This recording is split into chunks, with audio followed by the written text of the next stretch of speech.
when you're doing two histories, which has to be done in this case, it's difficult to do, because you cannot do the Valley Players history without doing Ms. Humphrey's history, because that's how we got this facility.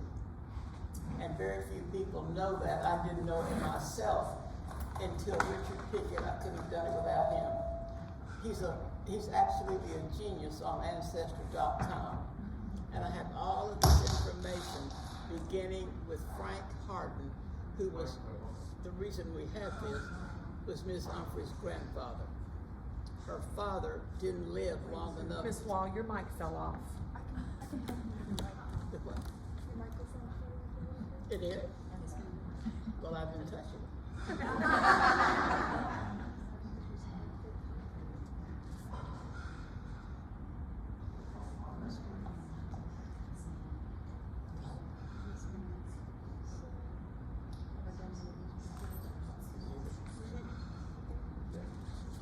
Okay. So, to do two histories, and I will wander because you overlap sometimes because you have to. So I'll begin, since you asked me to do the Valley Players, I will begin with that. You have to realize that we had Joe and Kalita a very short length of time, just a few years. It seemed like forever, but it wasn't.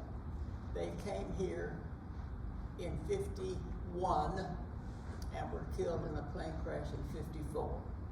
So that is not very long, but from them, we learned a lot about being a professional theater, although they did not start the Valley Players. In 1953, a man came here to be the manager of Berkel's department store, which turned into the M&P, which is about where the Gazette is.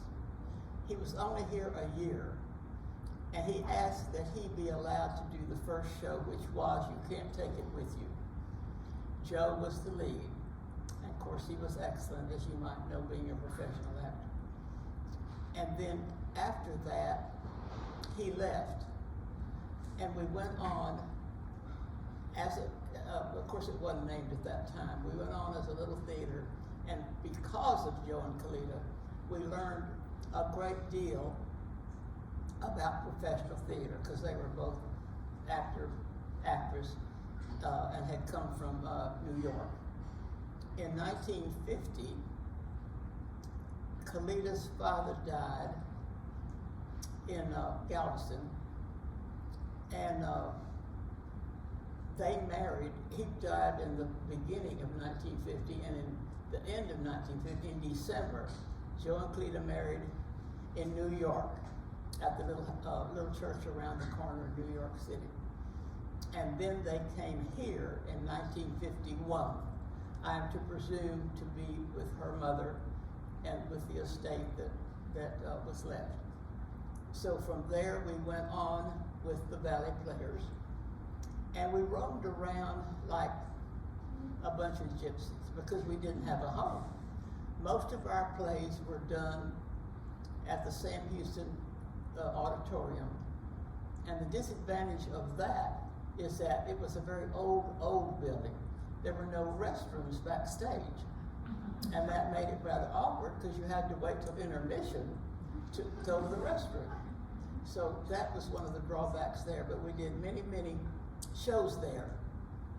We made our flats, and when you got through the show, you had to strike the sets, and because you couldn't leave them there, so we rented a warehouse in West Liberty and would store the sets and any odd things that we accumulated along the way. Some people would donate furniture or different things. So we did most of our plays there. We did a couple at the high school, but the rent was too high. We did one at the City Hall, which was a kind of courtroom scene. We did one at the old abandoned building on Main Street that had no stage, so it had to be a melodrama. And we had to have folding chairs, and of course we only did that one time. But basically, most of our shows were done at the Sam Houston Auditorium until we got a home, which was the abandoned poultry rabbit farm at the fairgrounds. It was an absolutely deplorable condition. Anyway, we restored that home. But that was after Joe and Cleta were killed. That was about the end of '58. But while they were active, the second show, Joe directed Mystery at Greenfingers. And then the same year, Cleta directed Three Men on a Horse. And then in 1954, they didn't stay in Liberty the whole time. They built a home in Hardin. Now, where we're here now, this was their home. This was Seven Pines that Frank Hardin established, and he built a house here. And he and his wife, that was Cynthia O'Brien, lived here till they died. So this was Seven Pines. And when Mrs. Humphrey died in 1961, we'll go back further now, back into, okay, we have Joe and Cleta established. Then they moved to Hardin, and were very active in our organization. According to the Vindicator, they did workshops. I don't remember that, but they did. And they were just invaluable to us. But unfortunately, Joe learned to fly. Typical of novice pilots, you're overconfident, and actors sometimes are. So he hadn't flown that long, and he certainly couldn't fly instruments, and that's a big mistake. Now, bear in mind, if you fly to New York today, it takes 3 hours on a jet. They took off in a private plane. I can't imagine how long it would take, or why you would do it, because it's not comfortable, it's loud. There's certainly no bathroom, and certainly no foods, but he chose to do that. I'm sure Cleta didn't want to go. And they had gotten to Pennsylvania between Harrisburg and Allentown. And evidently, if you're going to fly in a different part of the country, you need to know more about weather conditions. And Abe Miles was very instrumental in helping him learn to fly, I think. So anyway, he did not know instruments. And obviously he didn't take off on a sunny day, because once he got airborne, what happened to him, he was warned about could happen in that part of the country. And then as you end up like you're in a cotton ball, and if you can't fly instruments, you don't know whether you're going up or down. And whoever heard it on the ground said that motor revved and then the crash. And of course, that was it. But Cleta had been in affairs of state with the Alley, and she commuted, so that was very tiring. And then Joe was made director of the bicentennial, which was to come off in 1956. And I think he had some papers with him. They had an apartment in New York, a lot of friends in New York, so I'm sure they went for fun as well as to rest. So that was the story of our loss there. And it was tragic, and once it happens, there's not a lot you can do about it. But anyway, the Valley Players rocked on. We did quite a few shows, a lot actually. And then toward the end of '58, we were offered to lease the abandoned Rabbit Poultry Barn, which was in horrible condition. The worst, you can't even imagine how horrible it was. So with all of the stalwart members that we had, we worked so hard, unbelievably hard, to make a nice theater, and it was nice. Of course, it had to be folding chairs, but that's okay. We had a nice stage, we had a nice curtain. The dressing rooms weren't so hot, and a lot of it, no air conditioning, which was rather dreadful. But one Sunday afternoon, Boris Birch came to a matinee. We were doing Ladies in Retirement. Father DeStefano was directing that. He was active, and I don't think anybody remembered that. Bill Rowe directed most of our shows, and he was absolutely beyond a good director. So we did quite a few shows. But Boris Burke said, "Is it always that hot here?" Well, yes, it is. And he put an air conditioner in, which made all the difference in the world. So, now that was in, we went in there about the end of 58. And as it progressed, Father DeStefano was going to direct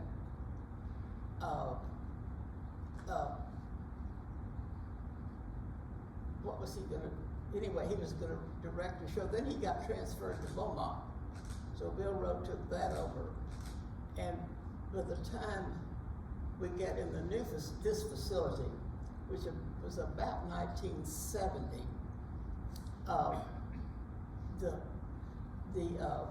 Julia had requested to do the first show, which was The Merry Widow in modern dress.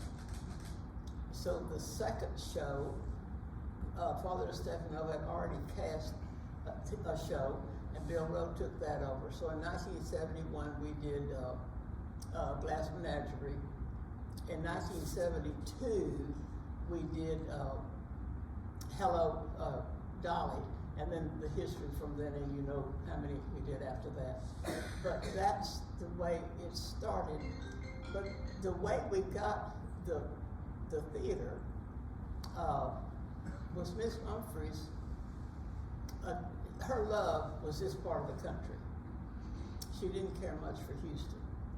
But unknown to anybody, certainly not her longtime lawyer, which was 8 Miles, unknown to anybody, 3 men came, I think one of them knew Kalita, came out of wherever they came from, and they talked Miss Humphreys, I don't know what they said to her, into changing her will.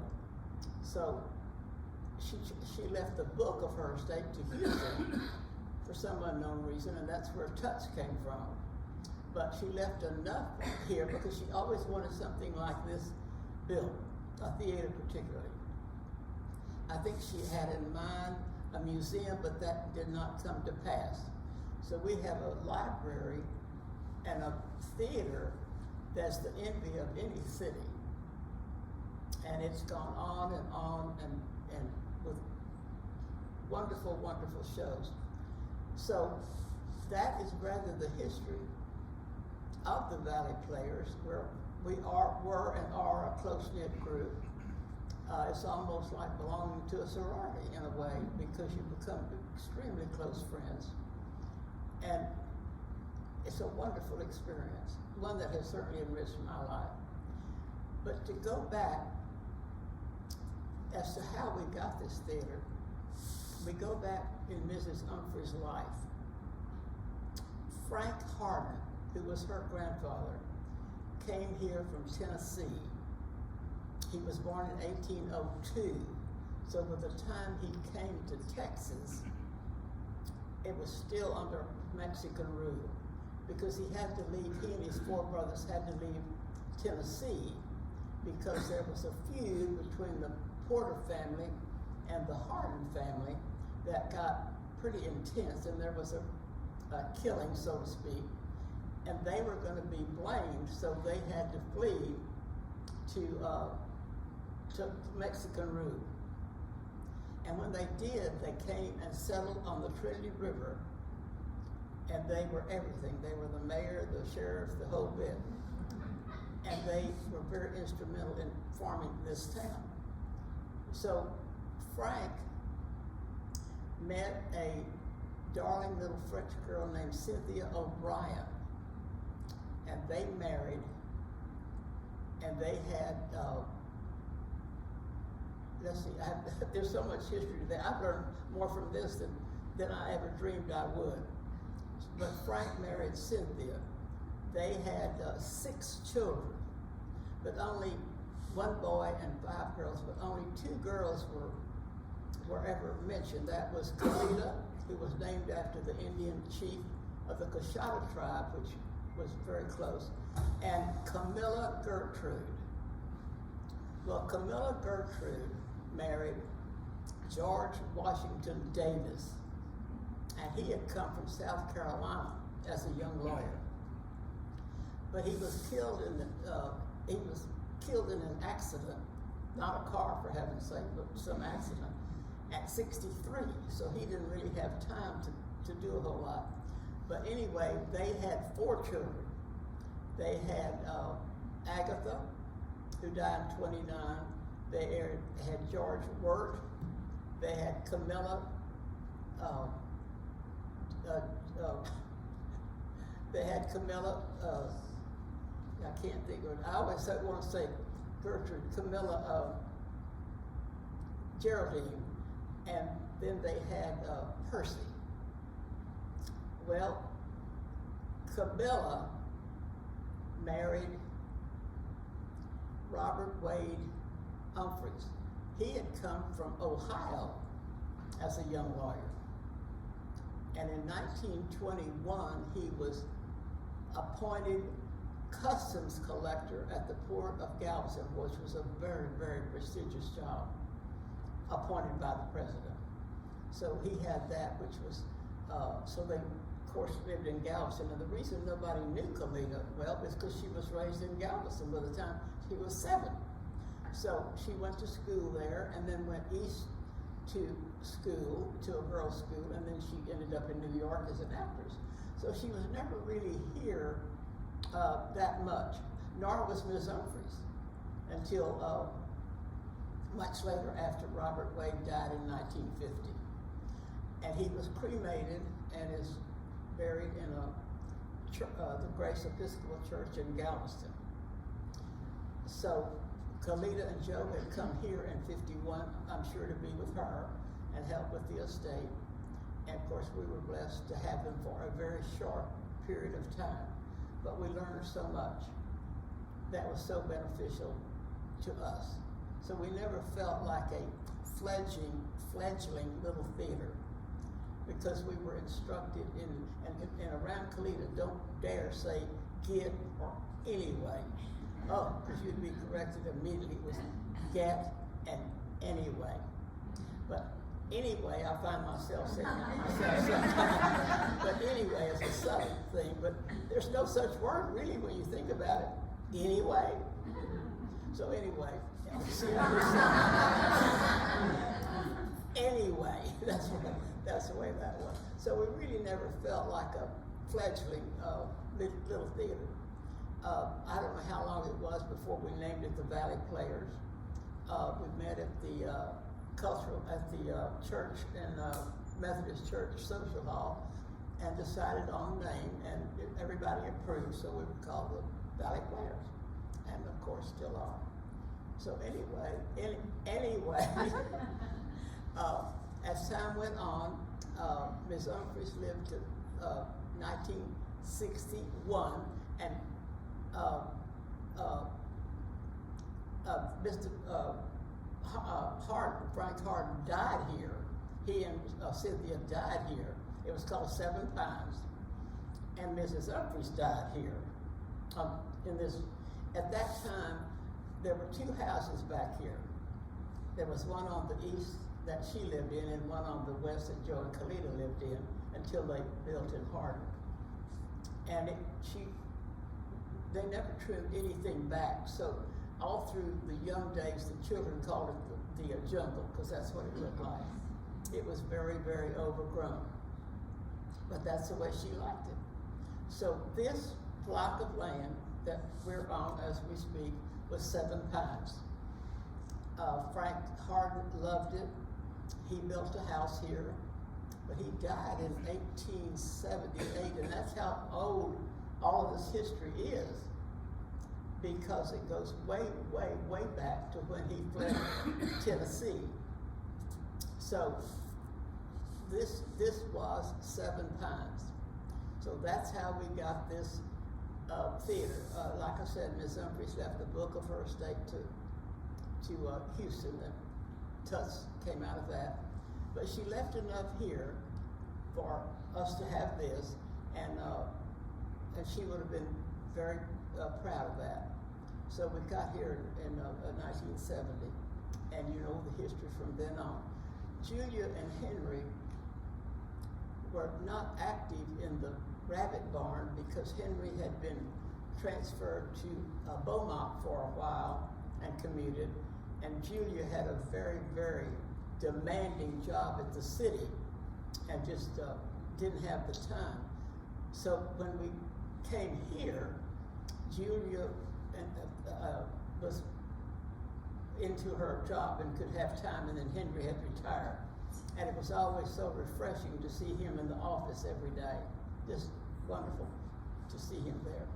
But anyway, Julia did the first show, and then the second and third, and how many we've done since then. But I was sitting by Miss Burson after the funeral in Joe and Cleta's house, and bemoaning the fact, what would we do? And she looked at me in a very matter-of-fact way, and she said, "My dear, there's no one indispensable." And of course, she's right. We went on, in spite of our loss. We've done well, and all of us have died off but me. So, but it's been taken up by a new generation of very, very talented people, very talented.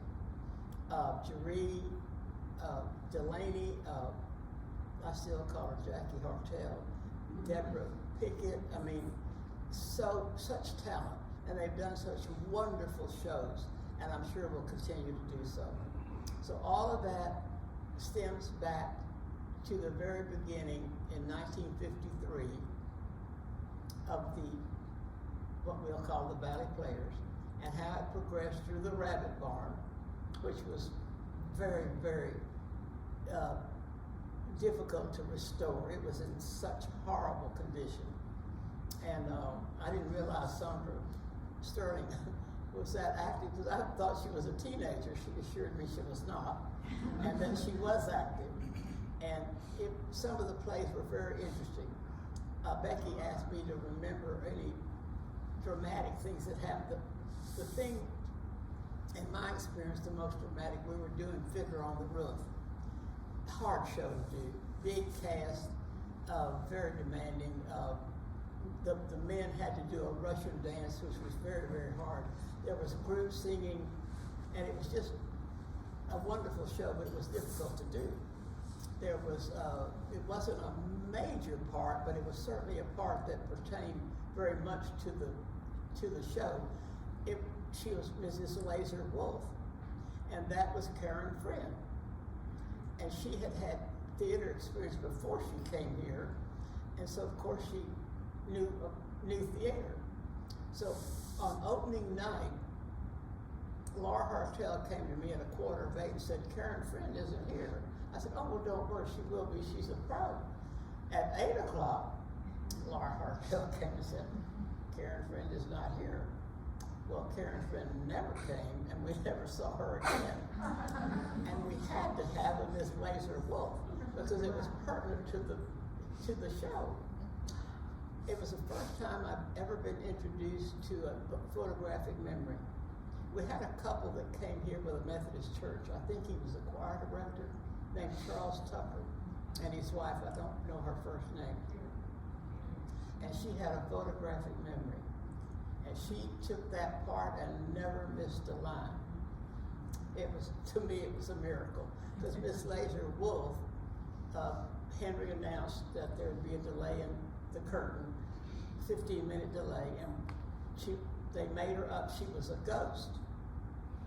And this Tucker, I'll call her, never missed a line. It was absolutely amazing. I don't know what we would have done had she not been able to do that, because I'm not sure the show could have gone on without it. It just had a very important role in Ms. Laser Wolf. So that was probably the worst emergency that I remember. Of course, there were forgotten lines, and there were where you went blank and all of that sort of stuff. But we were blessed with good health, and I don't think we had ever had to cancel a show because of somebody getting sick. So all in all, we struggled, we survived, and we are what we are today. And the reason we have this, Frank Harden was the largest landholder in Texas. He owned thousands of acres of land. So evidently oil came in, had to, on a lot of it. His son, George Wirt, carried on that tradition and also bought land. So we're talking about a tremendous amount of land and a tremendous amount of wealth. So we get a grant from the foundation every year. We've never run in the red, and I think that's something to be proud of also. We've always been in the black.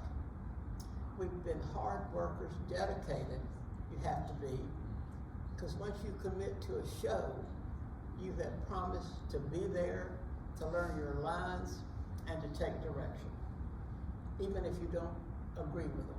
That's what you have pledged to do. So when you do a show, if you have someone that says, oh, I think that'd be fun, you know they're not gonna last. Because it takes real dedication. You have to do some sacrificing.